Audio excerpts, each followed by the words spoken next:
Hello and welcome to A Girl, a Guy, and a Buffy podcast. I'm one of your hosts. I'm Charles Swint. And I'm your other host, Kate Balzer. And we're two friends who've been watching Buffy since the beginning. We are not a rewatch podcast, and we explore big bad themes of the show. And this podcast is full of spoilery goodness. So if you haven't watched the entire series and you don't want to be spoiled, press pause now. Hey, Charles. Hey, Kate. How's it going? Good. How are you doing? I am super excited about today's episode. Yes. So everyone, we have another very special guest for you on this episode, and we couldn't be more excited. So let me quickly introduce our guest and let her tell you a little bit about herself. So we have Lauren O'Connor, who is a librarian with the Writers Guild Foundation. Lauren, welcome to A Girl, a Guy, and a Buffy podcast. I am thrilled to be here. Thank you for having me. Absolutely. We're super excited to have you here, not only for your background, but once we reach out to you, we learned that you are also a massive fan of the show. So we're going to geek out on all things writing, Buffy, all your questions answered as in those regards. Can't wait. Excellent. So tell us a little bit about yourself. Like, what's your background? How did you get to the foundation? Yeah. So I work my dream job. I have a bachelor's degree in screenwriting. I studied at the North Carolina School of the Arts. And then after I graduated from there, I was kind of actually, this ties into how I discovered Buffy. Oh, perfect. We love this. We'll jump right into that too. Yeah, when I graduated from school, it was kind of like, do I want to write TV? That was like the thing. In 2010, it was like TV was just entering into its peak golden age. Right. And it was like, there's no, you're going to have a better shot at a career writing TV. So I went back to Alabama and not thinking about what am I going to do with my life? And I just started watching the great TV shows. So I started, I think, with I finished 6 Feet Under, then I got into The Sopranos, and it was when I was watching Grey's Anatomy, and the which I think the first couple of seasons of that are absolute perfection, and learning more about how Shonda Rhimes developed that show, and learning that she was a huge Buffy fan, that I was like, okay, like that'll have to be after I finished Mad Men. I was like, okay, it's time to. It's time to watch Buffy. There's more to this story, but just as my intro goes. Right. Within a few months, a couple of friends of mine had moved out to LA, and they were like, you need to move out here. So I moved out to LA, and when I was in college, it happened completely randomly. I thought, oh, like that might be a fun way to spend my summer. It was an internship at the Library of Congress. Oh, cool. They have all of the country's film and TV and recorded sound assets are in Culpeper, Virginia, in the side of a mountain that used to be the Federal Reserve. Oh, wow. And I had no idea about any of this. I was like, oh, I just want to learn more. Like maybe this will inspire me in my writing. And I ended up getting that internship. Working that summer with nitrate film, Wow. kind of film that is like corrosive and explodes and catches fire. So that was cool. I didn't know anything about that. And after that summer, I was kind of like, I don't want to be an archivist or a librarian, but it was kind of in the back of my brain. And when I moved out to LA, I was like, I guess I want to be like a development executive. So I was like reading tons of scripts and I had this internship at a production company. And I quickly sort of realized like that the head of the company was like, Lauren, all you have to do is write a spec script of Modern Family and I'll give it to some agents and that'll be that. And I was like, but I don't want to write a spec of Modern Family if that's what I like. And I realized like maybe being a professional TV writer isn't really like for me. And so I went to grad school and I studied not library science. It's a program that doesn't really exist anymore at UCLA called the Moving Image Archive Studies program. Gotcha.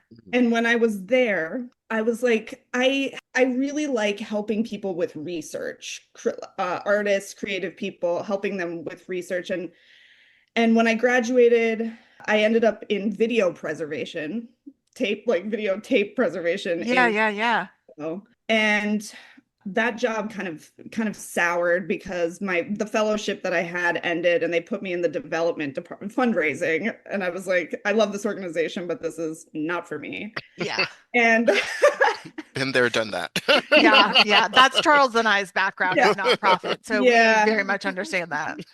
Yeah. And another thing that I left out, which is very important, is when I was in film school, we had our annual LA trip where they brought us out to LA, and part of that trip involved going to the Writers Guild.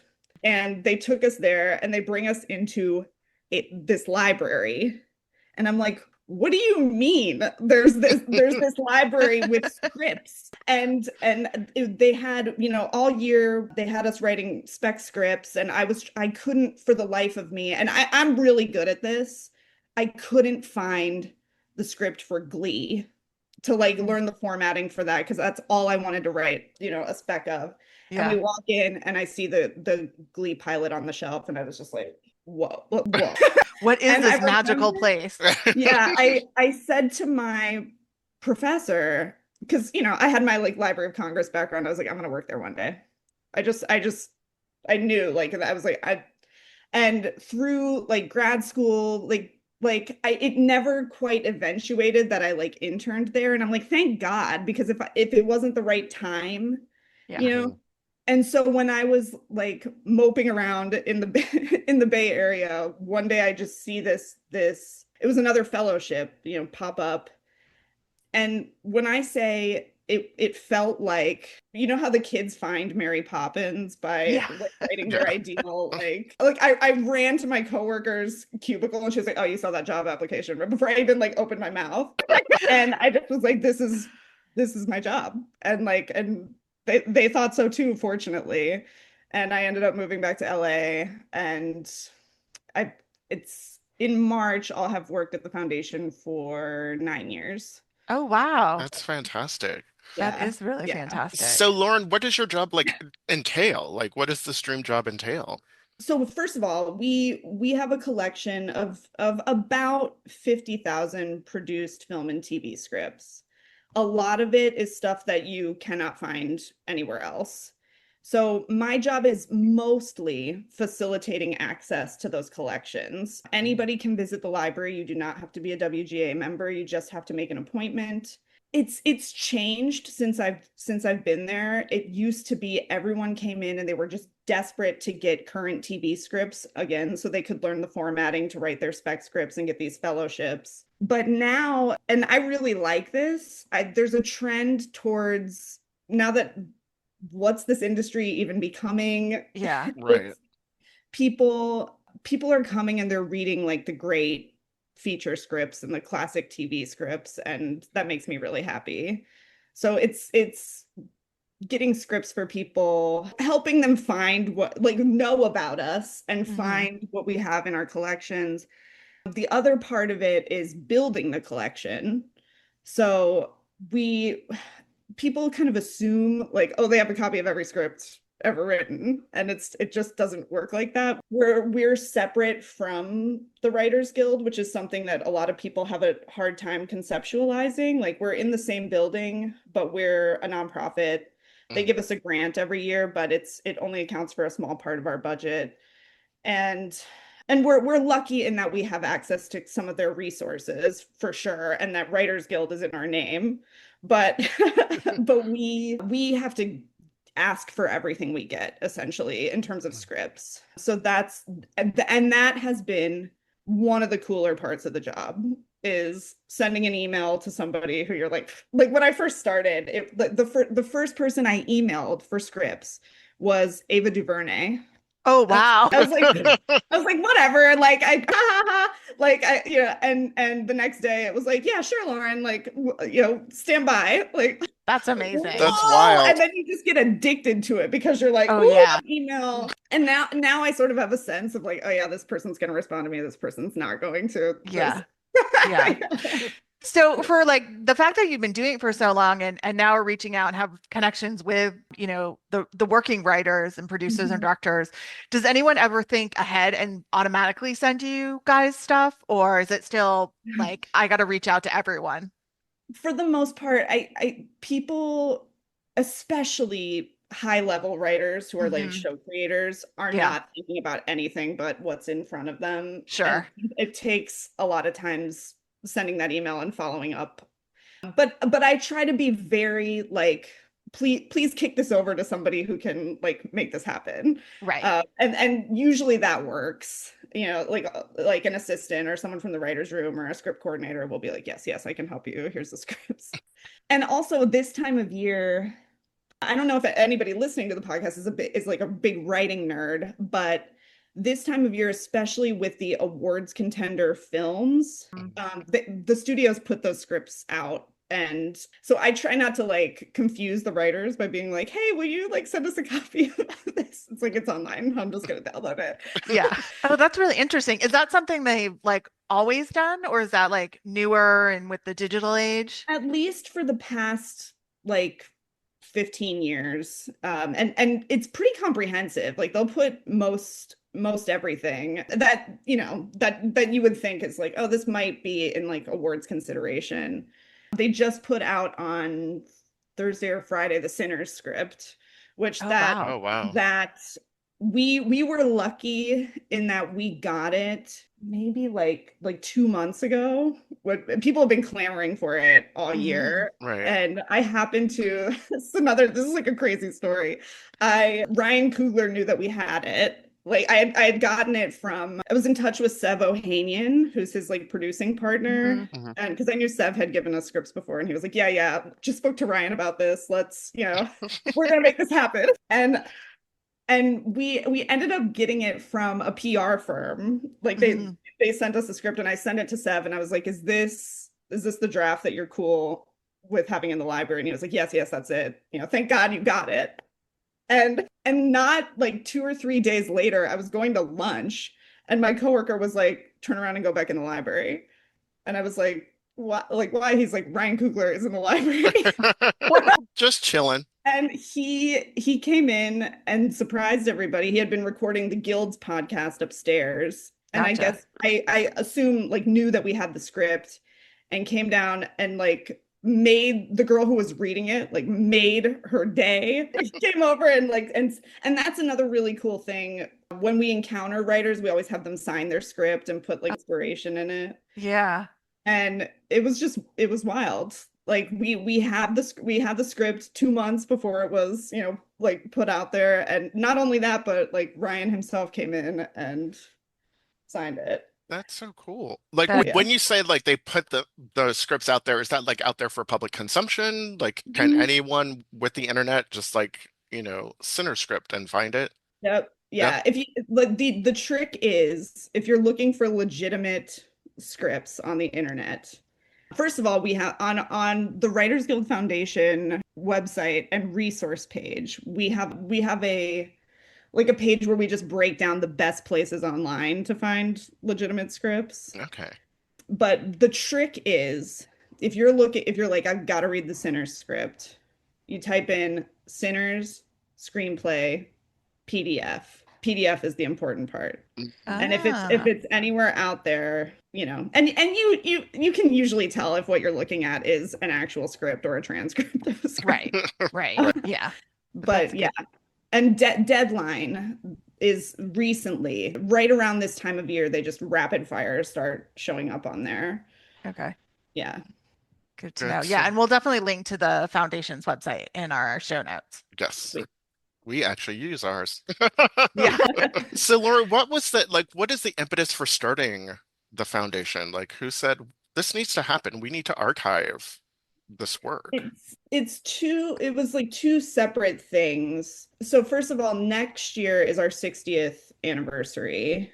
It was back in, I guess, what would that have been? 66. Some prominent guild members wanted to bring international writers to Los Angeles to attend some Writers Guild screenwriting conference. And they were like, we need to have like a nonprofit arm of the guild so we can raise funds and bring these writers here. And that's how the foundation started. Mm. But we archive the guild's newsletters going back many, many decades. And it's fun because you can see like, we're starting a library. Send us send us your scripts. And it was mostly just to help in the beginning, very small, just printed copies of things that were nominated for Oscars and Writers Guild Awards. Come here, like send us your scripts and we'll start this little library and you can come and read and get inspired. And when it became part of the foundation, I think this was probably in the 80s sometime, it eventually it was like, we're going to open our doors to the public to help aspiring members of the Writers Guild learn the craft. And it's become this really special way to preserve the legacy of, the people who are members of this union. And yeah. Cool. Do you happen to know like what the first script that was submitted? I don't. Okay. I think it was stuff like from that time period, like Butch Cassidy and the Sundance Kid, and a lot of early television, like Texaco Star Theater, Yes. before there were like TV Yeah. shows, like stuff that Rod Serling wrote. We have some early like that kind of stuff. That's so cool though. Yeah. That is very cool. So in addition to the library and the archive part, do you also do programming? That's a lot of people come in through the library and then discover all this other stuff that we have. Our events are also totally open to the public. A lot of them are on Zoom, but there's also a lot of like in-person stuff, which people love because it offers them the chance to network with other writers and meet people that they otherwise wouldn't have access to.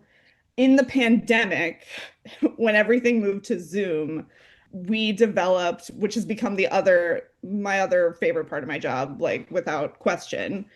I and my coworker Javier have this series that we don't get to do as often as we'd like because it takes a lot of work, but it's this series called WGF Library Script Breakdown, where we get on Zoom with a writer and we essentially have their script and we like go through it with them almost page by page, talking about their choices. And the last one we did was with Winnie Holtzman and Wicked. And she cool. stayed talking to us for like, Wow. we're doing. Wow. I was just like, oh, we're running out of time. But she was like, whatever, like, We'll keep going. That's really awesome. I think, and that's such a great learning tool for a writer, I'm sure, or an aspiring writer. And it's just so fun. Like if it, we open it to the public so you can watch it on Zoom while we're recording it, and just it's so enriched by people's chat comments. Also, we have one coming up, which I'm super, super excited about. Have you seen Hamnet yet? Not yet. I keep hearing about it. It's on my list. Yeah, it just got locked in on Thursday. The novelist Maggie O'Farrell and Chloe Zhao are gonna break down the Hamnet script with us, which I'm like super, super stoked about. That's super cool. That's exciting.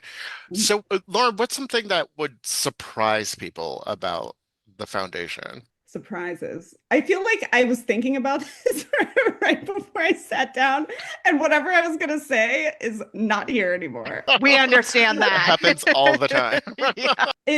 I think what I was going to say, I kind of covered that we are not the Writers Guild. Like everybody refers to us as the WGA Library, and we always want to make that distinction where it's like, no, we're, except we did during the strike in 2023, we had to close and we were out on the picket line in summer of 2023. And that's something people might not know about the Writers Guild Foundation. Yeah. So as you were giving us your backstory, you started to tell us basically it was learning that Shonda Rhimes was inspired by Buffy in the creation of Grey's Anatomy. So was that the first time you'd ever heard of the show? And so that's what got you to watch, correct? That's it. I had a friend during that period when I was just like back home in Alabama, like not knowing what I was watching, lots of TV. Right. My friend Bree was obsessed with Buffy. And I just remember her saying, we were talking about the musical episode, and Mhm. I knew it's like those, classic films or whatever that you're like, I need to get around to watching that, like at some Right. point. Right. And she was talking about the musical episode, and she's like, well, it's, Buffy starts singing about her feelings because she's depressed. And I was like, what do you mean? But like Buffy the Vampire Slayer has depression? Like, I was like, that sounds kind of interesting. Like, maybe I need to like get back into the show. But the my first kind of like real connection point with it, I remember I was in middle school when it was airing, early middle school. So I like, in 97 or whatever, I remember it would Yeah. be on TV and I would be like, nope, like vampires scary. I'm not I'm not messing with that. And then it's, when it started to kind of develop a reputation, I it was around the time that I was probably in like 8th grade. I started seeking out scripts like online, trying to teach myself how to write. And I was like, Right. ooh, at the time, I don't know if it was like 2001 or something. It was like Sarah Michelle Gellar was like the hot. Yeah. Yeah. And I was like, I need to find the Buffy pilot. And I found it on one of these like script websites and I read it. And I was, 8th grade me, I was like, whoa, this is really good. Just not knowing anything about anything, the way Yeah. that they use the backstory of the movie, and she started, the all great pilots, especially like the teen dramas. It's like it's first day of school, trying to Mhm. start fresh, and how they use that. And she, like, in the principal's office because she set the gymnasium on fire and she's trying to leave that behind her. I was like, this is so compelling and I care about her. And the way that it ends with her like in the coffin, like I Yeah. was, whoa, whoa. And I because it was just like I always try to explain to like like younger people, and like there wasn't a way to go back and like stream these things, so it Yeah. was harder to kind of like get into them Hmm. sometimes. Yeah. I would kind of have it on, but I didn't know what was going on, and I was like, yeah, it's. So it wasn't until I was fully graduated from college and watching the great TV shows Right. and my friend Bree, her obsession with it. I started watching it, and then like all of a sudden, it's just like all I want to do is talk to Bree about Buffy. Like, You drank the Kool-Aid. That's awesome. Yeah, no, we definitely understand that. What I love though about your story is the fact that you kind of discovered it through the pilot script, which really speaks to, and I'm sure, you would say this as someone working for at the foundation, that, I think good TV and film really are dependent on starting with a good base, which is the script. I mean, the fact that you could like really connect to the story without it even being performed yep. just really shows you like how important a good script can be. Well, and I've been kind of re-obsessed with the show. I think a lot of people have ever since Yeah, it's been like they announced it's not a reboot, but right. The requel. ever since they announced that, I just feel like it's been kind of in the zeitgeist. Like a lot of people are Hmm. kind of like talking about it. I decided to read the pilot again just to be Hmm. like, and I'm like, yeah, this is like, and I'm telling everybody, I'm like, you have to read the Buffy pilot. You have to read the Buffy pilot. It's so good. And at the time, like, we had our like summer intern. I was like, read Buffy. And he read it. He was like, yeah, it was okay. I was like, See, that already tells me everything I need to know about yeah. that person. But Javier, my coworker, like he read it and he was like, yeah, brilliant, brilliant, brilliant. I want to watch this. Like his new thing is when there's like a hot show, he's like, I gotta watch this thing. Like and so he read it and he was like, I gotta watch this thing. It's so good. So Yeah. outside of the pilot, since that was the way in, do you have like a favorite Buffy episode? I do, and I have a really something that ties everything that we've been talking about together here. Oh, So in rewatching the show recently, I always when I watched it the first time, I was like, I think more than anything, I love when they're in high school, and I feel like that's the show at its like what it was kind of like meant to be. But the hmm. perfect season is season 5. The Mm. way that it, just with all Yeah. the like serialization of everything, and every single episode has little bits that kind of like tie into that finale. Yeah. And when I was watching it again, I was like, oh, my favorite episode is season 5, episode 7, Fool for Love. Yeah. Yeah. Just because the way that like it was totally over my head the first time I watched the show. The whole concept of every Slayer has a death wish, Yeah. like, and how that like subtly just ties into like everything that's gonna happen, like, and the way that it ends with her, talking to her mom, and she's like, that like the brain thing, it might not be nothing. Right. Like I have to go into the hospital, and she's like, like after she's just learned all this stuff from Spike about, about death wishes and like, and the only thing that's keeping you tied here is your family. Yeah. And I just think the greatest image that I like, I want to put it like on my vision board is her out on the back porch sitting there, and Spike approaches with the gun, and when he sits down next to her, he's like, is there anything I could do? Like, I'm melted by that. I just think that is for me, that is like the greatest. Yeah. That is a really good episode. It That is a is. fantastic, and I love Yeah. that moment. That's one of my favorite moments between Same.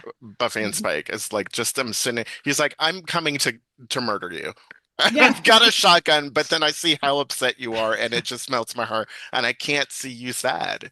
Yeah. It just, yeah, It's so good. The two of them sing, and just it's just one of the great final images. yeah. And so, as I mentioned, the way that we get scripts for the library is we reach out to writers, and Right. and we, when I first started, the Buffy collection was kind of scant. Like Mhm. like we had the first 2 seasons. Jane Espenson is a big library user. She'd given us a few things. We had like digital copies of them from later seasons. And like one of the best days of my life was in like 2019. Jane just comes in randomly with a box and goes up, and like down on the table. Oh, wow. And like we look inside, and like it's just, and there, I'll have to send y'all a picture of it, because it just like it was those beautiful multicolored covers of just all these, and I was like, I can't wait to catalog all of these. Like, So and so I put it like, I put them down like in the back, and it was awesome, because it was the first time that we had, we got the gift and the body, and, Oh, wow. and these other like later end of days, like things that like, we hadn't had yet, these really significant episodes. And then when I went back and I was rewatching again this year, I was like, we don't have the script for Fool for Love. I was like, I really want that script. And so then when you guys had emailed me those questions, like, do you have like a favorite episode? I was like, you know what? I'm just gonna like shoot my shot and see if we can, like, because I really want to read it. So I emailed Doug Petrie, who wrote the episode, and I said, hey, I'm going on this podcast, and your episode is like my favorite, like this episode is my favorite, and we don't have the script. And like, do you want to, like, if you have it, like, can I get a copy? Like, and so like it had been a couple days, and I was like, he's not gonna write me back, like, whatever, like, I'm used to it, it's fine. And like a couple days later, I just get an email back that's like, wow, this couldn't have come at a more like fortuitous time. Like, I'm cleaning out the garage. He's like, we're doing some remodeling, and he was like, hopefully I'll find it, like, and 5 minutes later, I got an email back like, that was easy, I found it. And so last week he brought it down to the library. He brought his son. He was like, oh, this place is so cool, like, so I made him a copy, and we got to hold on to the original. And so now we have it, and I read it, and that moment at the end of the episode is like just as it's really tremendous. Like just the way that they describe, that flashback in New York where they're fighting on the subway and whatever. Like, this is so good. This is so good. And it's just, like, biggest thanks to Doug Petrie for doing that, because that was like Christmas really like came early there. Yeah. Oh my goodness, that's amazing. Yeah. Jane, Doug, thank you so much for that. Yeah. Come on anytime. Come on anytime. We would love to have you. I mean, like, and I'll put in a good word, because I mean, like, truly, like, in terms of being able to access Buffy scripts and Buffy stuff in the library, like, Yeah. it takes, a lot of writers, like, they write something and they're like, no one wants to look at this. And it's like, I assure you they do. Please. We And really want to see the that. best part of that Fool for Love script, like he handed it to me and was like, oh, there's like some scribbles and stuff from back in the day. And when I opened it, like on the back of one of the pages is like almost like a mini storyboard that, I guess he had drawn, where it's like Right. it's like a frame of Spike's face. And then the next little drawing, there's like a fist in it. That's like, boom. That's awesome. Oh, I love It kind of that. feels like television writers. They're just like us. They scribble on the Yeah. margins of their Right. Yeah, of their paper. truly though, They put hearts truly. over their eyes too, Right. Yeah, Oh my yeah, gosh. That's yeah. a great story. Oh, very cool. That's So now awesome. Fool for Love. I love that. So do you Mhm. know how many like Buffy scripts you all have in person in We have most of the ones that you would probably want to read. I mean, we have the entirety of season 1, season 2, and then I would say with 3, 4, 5, 6, and 7, probably like 8 to 10, mm, from those, like every once in a while you encounter something you're like how do we not have that, Yeah. like the season 3 finale. I think we have part 1 but not part 2. Gotcha. Like it's yeah. stuff like that. Like Yeah. it's fine. And I also have faith just that, like, how engaged a lot of the writers are. Like, we'll get them eventually. Right. Like, it's just that's kind of the cool part of it, is, how stuff kind of trickles in the Yeah. years. Yeah. Yeah. Speaking of like the renewed interest in the show, have you seen that in people coming to the foundation wanting to look at more at Buffy scripts? Yes. And I was trying to nudge it when how you guys discovered me on on Yeah, TikTok. right. Yeah.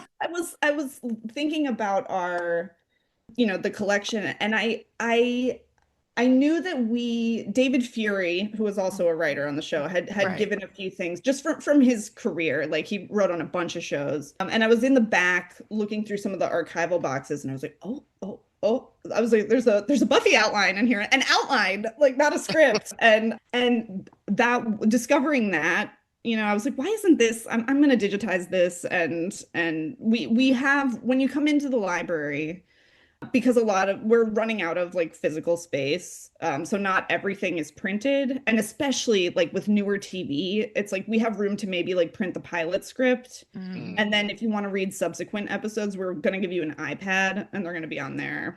A lot of gotcha. people, it's like, oh, what do you mean I have to look at an iPad? Like, but the cool thing about it is we have like a folder in there of like development materials, outlines, pitches, like that kind of stuff. And I was like, this Hmm. Buffy outline, like, definitely needs to be in here.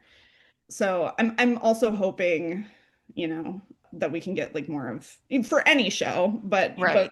for Buffy as well. Just, I mean, because that, scripts, like, you can find some of them out there and get a sense of like how a show is like written, but like outlines, like no one can find that stuff. Right. Right. So Right. it's a real research asset for Hmm. us.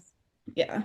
Well, that kind of leads into one of our next questions. Because as you said, it was actually Charles who caught the video that you did on TikTok showing that the script versus outline. So can you tell us a little bit kind of what you said in that video, what those differences are and what those changes can occur? Yeah, I think, as I understand it, I should have like delved maybe a little more deeply into this, but I think on Buffy, on big like episodic, but also like shows with very serialized elements, Yeah. the writer's room breaks, sits down together and they break the full season and Hmm. what, that whole arc and what that's going to look like. Then individual writers go and write their episodes. They're on a schedule. Right. And on Buffy, I think they went to out, like, first you would do an outline. Mm. It's different on every show. Like, people are like, what's the process for, like, it's not the same. I think that they went to outline, and they and an outline, that's going to be the one that we have is 8 pages. It includes your teaser, and Buffy scripts have 4 acts. So Right. anytime you see a commercial, that's an act break.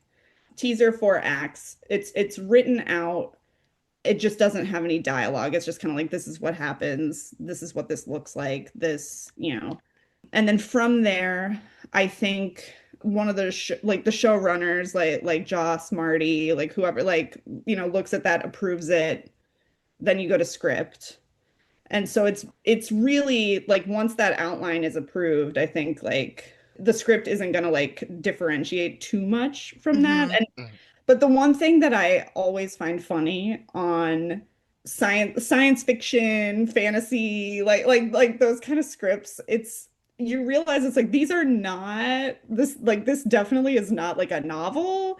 This is just like a document used to like for like to just tell you what the show is going to be, how it's going to feel, what it's going to, and the language, like for some of these more like fantastic things, is often just very casual. Like that's the thing that people always laugh at with like Game of Thrones scripts. It's just the humor of like, yeah, we know this is dumb. Like, there's a lot like in the Buffy scripts. It's like one of my favorite. I was reading the script probably like a couple months ago for Conversations with Dead People, which I think written by Jane Espenson and Doug Petrie, if I'm not mistaken. I think that's right. Also one of the like brilliant episodes. Yeah, I think it's where like each storyline, each writer did a different one, because I think Josh did the Buffy Holden one. Yes. I think so. So I think you're right on that. Yeah. I think I don't want to. I never want to right on proper credit. But one of my favorite like little bits of that script is when Dawn is like home alone, and she turns on some music. They're like, whatever the kids are listening to these days, something hip. Which is funny that's what it says in the script, because what she is listening to, no one is listening to that music. Yeah.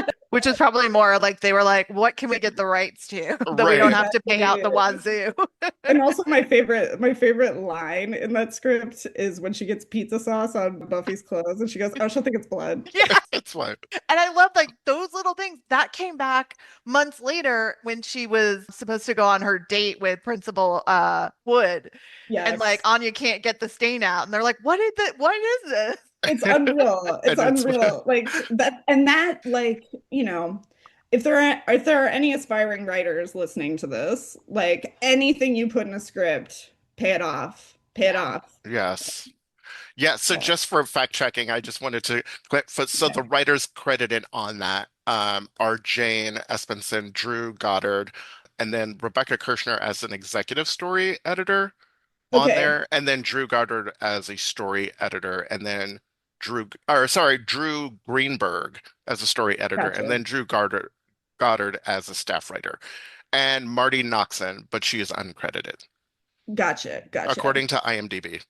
So so like a fun credits anecdote, when you see executive story editor as like a credit on IMDb, that is a more, there are different levels, right? What like staff writer, story editor, producer, co-producer, producer, co-executive producer, and it's moving up the rung of like your level, like in the room. When someone is an executive story editor, they might not get assigned like an episode, but they're like the story editor in the room, and they're contributing to the development of. So that's why you'll sometimes see those names like credited on every episode. Fun fact. Yeah, that's good to know. That's a fun fact. Fantastic. So I guess the question is, like, we've got all this great stuff. Why is it important to like have it? Like what, like it's the reason for why it's important. It's manifold. But primarily like our purpose in having it, we want to preserve, obviously, like writing. This could not be more timely in the like robots are writing stuff. Like, just like holding on in a tangible way to like human creativity, like the stuff that it's like writing, like it is a valuable thing. Like these shows don't exist, like they literally do not exist without people sitting down and writing them. And this is like the evidence of that. One. Two, the only way to become there's two ways to become a really, really great, two things you have to do if you want to become a great writer. One is actually write, and two is read. Read. Read this, like, particularly not even, it's not necessarily stuff that, it's like, oh, you've got to read this like classic thing. Reading the stuff that you respond to, and looking at how the writer makes you feel that way with what they're doing on the page. It's really, really, like, you have to study, like, if you want to be a TV writer, like, you have to study scripts. If you want to write novels, you should read some. Yeah. And I just think having that stuff, it's it's not available everywhere.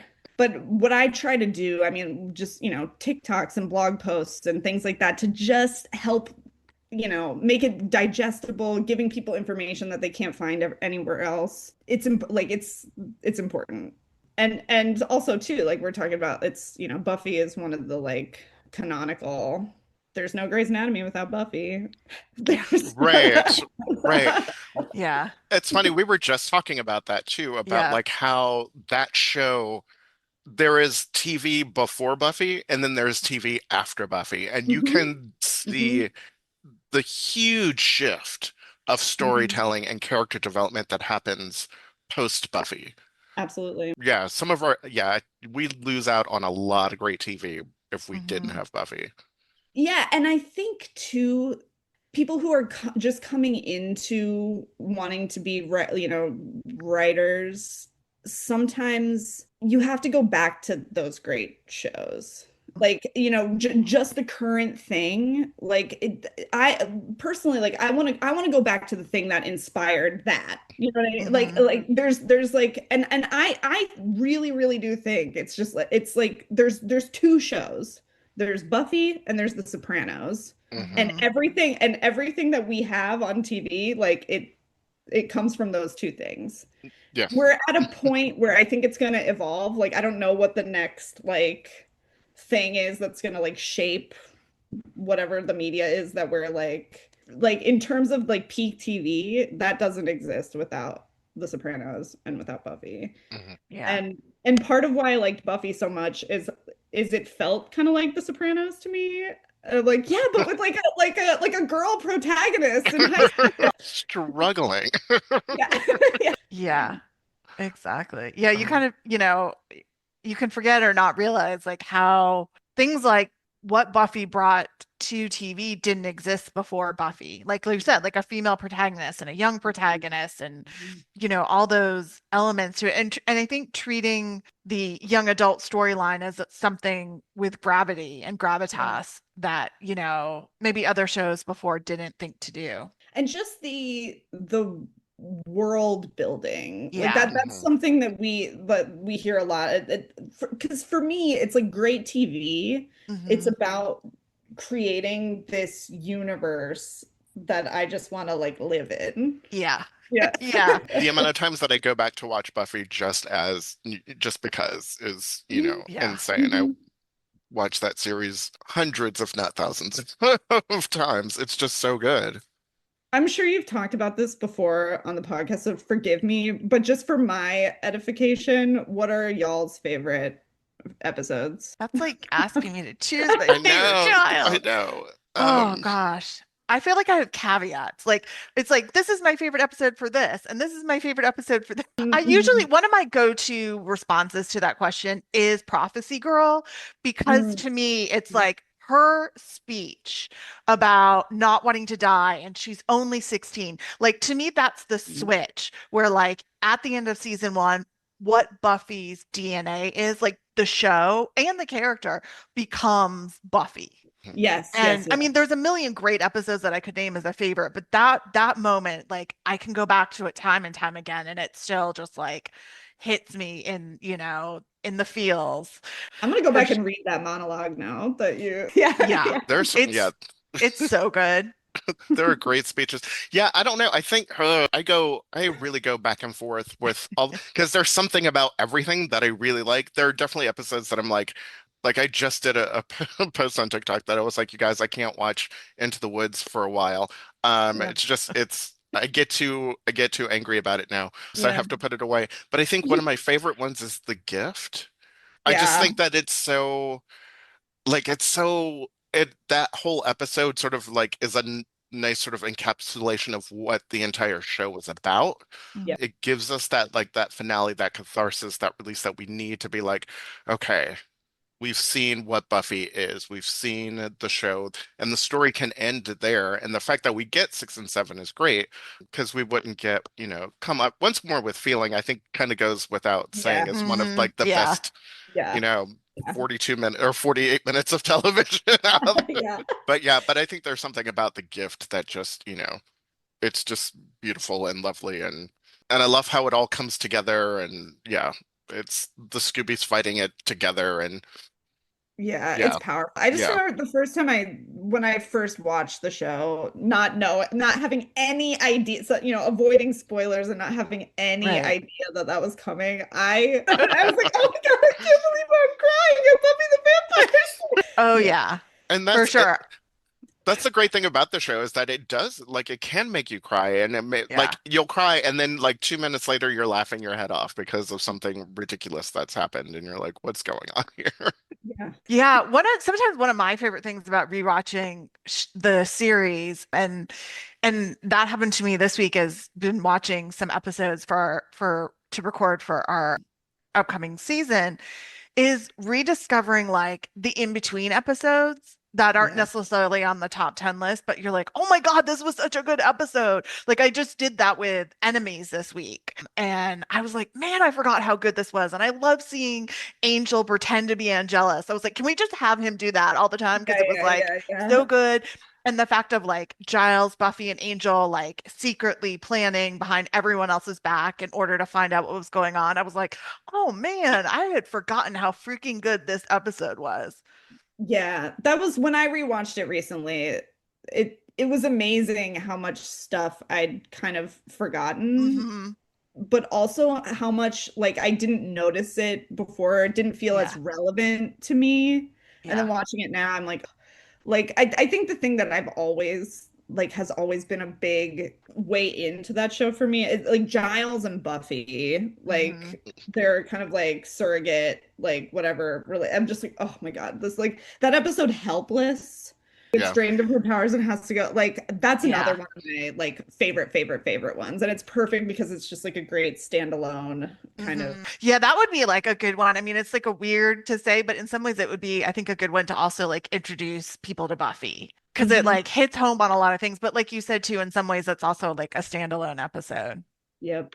And so much changes in that episode. Like, Hmm. that's, I mean, that shifts everything, like Giles getting fired and all of that stuff Yes. happening in that one episode. And that's the other thing, like so much happens in one episode that you're like, wow, there's a lot, they have packed in a lot of information in Yeah. 42 minutes. Like, But what's also it's going on? such a gut punch. Yeah. Like when Yeah. like all of a sudden he's the one who doesn't pass the test at the end. You're like, oh my Oh God. no. It's insane.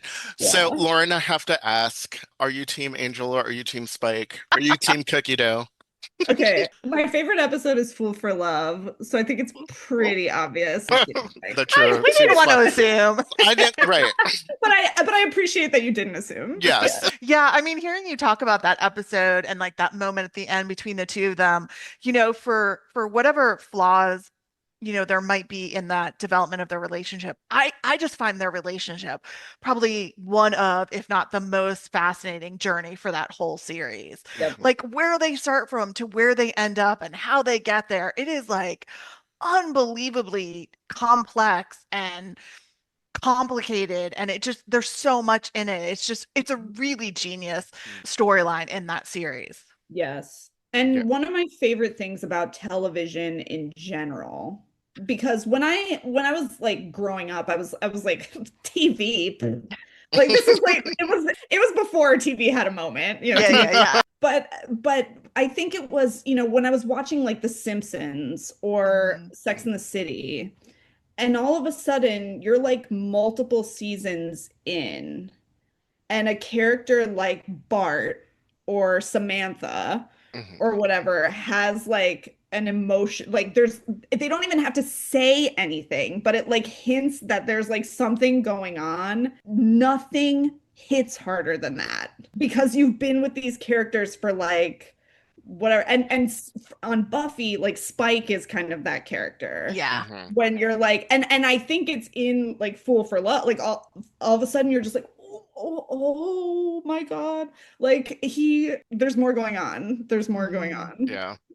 Yeah. And it's so great. And yeah, because I was talking about like in between episodes, I was just watching Triangle, and it's that same thing. Like there's that moment where he's got the doll set up and he's bringing the box of chocolates to the doll to like apologize for showing Riley to her, and he's like trying to be very earnest and like heartfelt with it, and then he gets lost in his own thoughts and he starts fighting with the dummy and like punches it out and like destroys the box of chocolates, but then he brings them back to her later for it's so like he's trying so hard to be a good person because he knows that that's what she wants, and if that's what she wants, then I have to be that for her or she will never take me.